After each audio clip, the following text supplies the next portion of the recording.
பெண்களுக்காக நாங்கள் போராடுவோம், நாங்கள் பெண்களுக்கான பாதுகாப்பு அப்படின்னு யூடியூப்ல இந்த டிபேட்டை முடிச்சிட்டு சிவாஜி கிருஷ்ணமூர்த்தியின் சொற்பொழிவுகள்னு போட்டு பாருங்க. பெண்கள் குறித்து எந்த அளவுக்கு ரொம்ப கண்ணியமான நாகரிகமான கருத்துக்களை அவர் பதிவு பண்ணியிருக்காரு. இதுல நீங்க பாத்தீங்க அப்படின்னா அக்கா பல கருத்துக்கள் பதிவு பண்ணாங்க. அதுக்கு முன்னாடி அண்ணன் ஒரு கருத்து பதிவு பண்ணாரு, கல்யாண அண்ணன் ஒரு கருத்து பதிவு பண்றாங்க.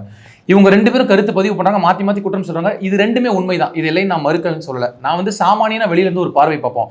இன்னைக்கு இந்த அரங்கத்துக்குள்ள உட்காந்துருக்கீங்க, அண்ணன் 3 முறை சொல்லிட்டாரு 2 பெண்கள் எவ்வளவு பாதுகாப்பா இருக்காங்க, 2 பெண்கள் எவ்வளவு பாதுகாப்பா இருக்காங்க. நீங்க 2 பெண்கள் தான் தமிழ்நாட்டுக்குள்ள இருக்கீங்களா?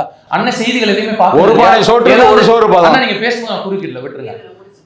எதிர்கட்சியா இருக்கும்போது நம்ம எதிர்கட்சியா செயல்படக்கூடாது அப்படின்ற ஒரு ட்ரெண்டை இல்ல நாங்க எதிர்கட்சியா தான் செயல்படுவோம், எதுக்கு எடுத்தாலும் இது குதிரை பேர் ஆட்சி, எடப்பாடி பழனிசாமி பதவி விலகணும் போற பக்கம் எல்லாம் சொல்லி இந்த ஆட்சி வந்து 4 நாள் தங்குது 10 நாள் தங்குது அப்படின்னா ஐயா ஸ்டாலின் பேசிட்டு இருந்தாரு. இன்னைக்கு இவர் ஆளுங்கட்சியா வந்ததுக்கு அப்புறம் எதுக்கெல்லாம் எதிர்த்து பேசினாரோ அது எல்லாத்துக்குமே இவர் வந்து அமைதியா போகிறாரு. ஒண்ணும் இல்ல, நீங்க நல்லா பாருங்க, தூத்துக்குடி துப்பாக்கி சூட்டை 2 முறை சொன்னாரு. ஆமா நாங்க ஏத்துக்கிறோம், எனங்களுக்கும் உடன்பாடு கிடையாது, ஒரு முதலமைச்சர் வந்து பொறுப்பற்ற பதில் சொல்லியிருக்க கூடாது, நான் ஊடகத்தை பார்த்தா தெரிஞ்சுட்டு சொல்லக்கூடாது. ஆனா அதே நேரத்துல திருப்போணத்துல அஜித் குமார்னு ஒரு அப்பாவி இளைஞங்க என் ஊர்ல இருந்து 25 கிலோமீட்டர் ஒரு போனை எடுத்து முதலமைச்சர் சொல்றாரு, சாரிமா சாரி தெரியாம நடந்துருச்சு அப்படிங்கிறாரு. அக்கா கேட்டது போல ஒரு உண்மையிலேயே ஒரு திமுக உயர்மட்ட பதவியில் இருக்கக்கூடிய ஒரு மாணவனோ ஒரு இளைஞனோ இந்த மாதிரி கொலை செய்யப்பட்டு காவல்துறையால வெளியே வந்து போஸ்ட்மார்டம் ரிப்போர்ட் வேற, ஆனா உள்ளுக்குள்ள எவ்வளவு கொடூரமான சித்திரவதை செய்யப்பட்டு கொலை செய்யப்பட்டார். ஒரே வார்த்தையில போற போக்குல சாரிமா சாரி. இதே போல நீங்க பிரச்சாரம் போகும்போது என்னுடைய ஆட்சிக்கு கீழே ஏதாவது கொலை செய்யப்பட்டாலோ இல்ல லாக்அப் டெத் நடந்தாலோ நான் சாரிமா சாரின்னு சொல்லுவேன்னு சொன்னாரா? ஸ்டாலின் தான் வராரு விடியல் தர போறாரு அப்படின்னாங்க. அந்த ஸ்டாலின் தான் வராது விடியல் தர போறான்றது யாருக்கு தெரியுங்களா? அவரை சார்ந்த மக்களுக்கு, அவங்க குடும்பத்துக்கு, சட்டமன்ற உறுப்பினர்களுக்கு, அமைச்சர்களுக்கு. இருக்கக்கூடிய அதுதான் மக்களோட முடிவு, அதுதான் மக்களோட முடிவுன்னு அன்னைக்கே கணிச்சிட்டாரு. ஆனா நீங்க நினைச்சு பாருங்க, இப்ப அண்ணன் தமிழக வெற்றி கழகத்துக்கு அண்ணன் தமிழக வெற்றி கழகத்துக்கு தன்னுடைய மனைவிக்கே நீதி வழங்காதவர், அதாவது அவர் வந்து பெண்களை பத்தி பேசுறது தமிழக வெற்றி கழகத்துக்கு கிடையாது. அவர் வீட்டு பெண்மணியை நீதிமன்ற படிக்கட்டுகள்ல நியாயம் கேட்கக்குள்ள தமிழக வெற்றி கழகம் பெண்களை பத்தி பேசுறதுக்கு எந்த அருகதையும்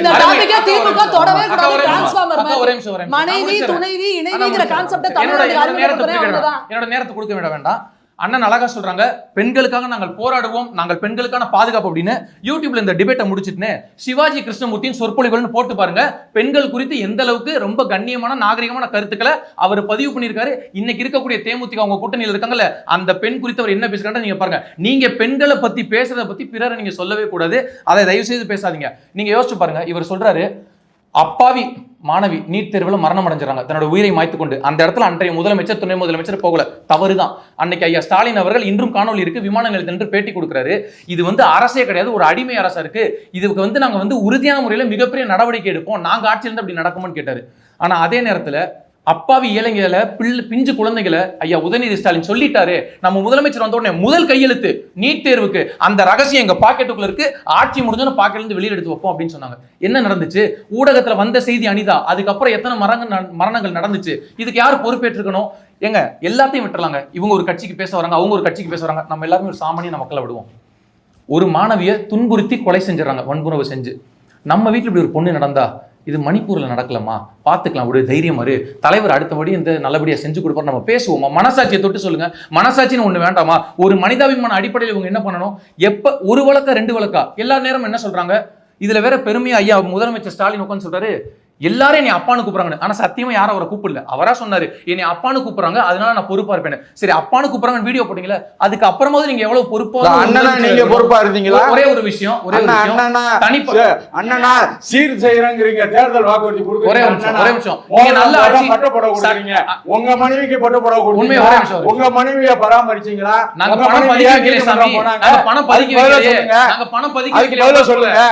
இவர் சொல்றாரு, நான் முடிச்சிடுறேங்க, நான் சுருக்கமா முடிச்சிடுறேன். அண்ணன் சொன்னாரு, சிரிக்காம சொன்னார், உண்மையில அவருக்கு நம்ம பாராட்டணும், சிரிச்சா போச்சுல அவர் அனுப்பிச்சு வைக்கலாம். அண்ணன் சொன்னார் சட்டம் ஒழுங்கு சிறப்பா இருக்கு, பாதுகாப்பா இருக்கு அப்படின்னாரு. சட்டம் ஒழுங்கு சிறப்பா இருக்கு, பாதுகாப்பா இருக்குன்னா எதுக்கு ஐயா ஸ்டாலினோட பிறந்த நாளுக்கு வீடு வீடா போய் அண்டா குண்டா கொடுக்குறீங்க? உங்களுக்கு தான் வாக்கு வரப்போதுல, எல்லாரும் உங்க நேர்மையா தேர்ந்தெடுக்க போறாங்கல்ல. ஐயா காமராஜருக்கு ஈக்குவலா எங்க தலைவர் ஆட்சி கொடுக்குறான்னு டிபேட்ல உட்காந்து பேசுறாங்க. காமராஜர் ஸ்ட்ராட்டஜிஸ்ட் வச்சிருந்தாரா இல்ல விளம்பரப்படுத்திட்டு இருந்தாரா? ஒரு நல்ல தலைவன் என்ன பண்ணணும்? நான் வந்து இந்த விஷயங்கள்லாம் பண்ணியிருக்கேன், எனக்கு நீங்க வாக்கு செலுத்திருந்தா செலுத்துங்க, இல்ல வேண்டாம். ஆனா ஒவ்வொரு முறையும் நீங்க என்ன பண்றீங்க? திட்டமிட்டு மக்கள் பிரச்சனையில கவலை கிடையாது. இதுல திமுக இருக்கக்கூடிய நெருங்கிய உறவுகள்லாம் சொல்லக்கூடிய விஷயம் என்ன தெரியுமா?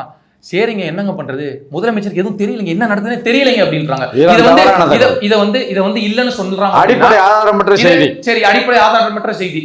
யார் சொன்னான்னு பேரை சொல்ல சொல்லுங்க. எந்த நிர்வாகி சொன்னான்னு பேரை சொல்ல சொல்லுங்க. அஜித் குமாரோட மரண வழக்குல டிபேட்ல கலந்துக்குள்ள கொலை பண்ணல ஒரு டிபேட்ல கலந்துக்குள்ள ஒரு முதலமைச்சருக்கு தெரியலன்னு திமுக சொன்னாங்க. தவறான செய்தியை சொல்லக்கூடாது. ஏன் போகல? தவறான செய்தியை சொல்லக்கூடாது. முதலமைச்சர் போனாரா? வாக்கு செலுத்தினாலும் வாக்கு செலுத்தலனாலும் நமக்கு முதலமைச்சர் யாரு சொல்லுங்க, பேர் சொல்லுங்க. ஸ்டாலின் அவர்கள் தானே. உங்க ஆட்சிக்கு கீழ ஒரு காவல்துறை டெத் நடந்துச்சு, அந்த இடத்துக்கு நீங்க ஏன் போகல? எதுக்காக போகல? இப்ப தூத்துக்குடி விஷயம் 41 பேர் செத்தாங்க விஜயால. அத போய் நேரா கூட விசாரிக்கல.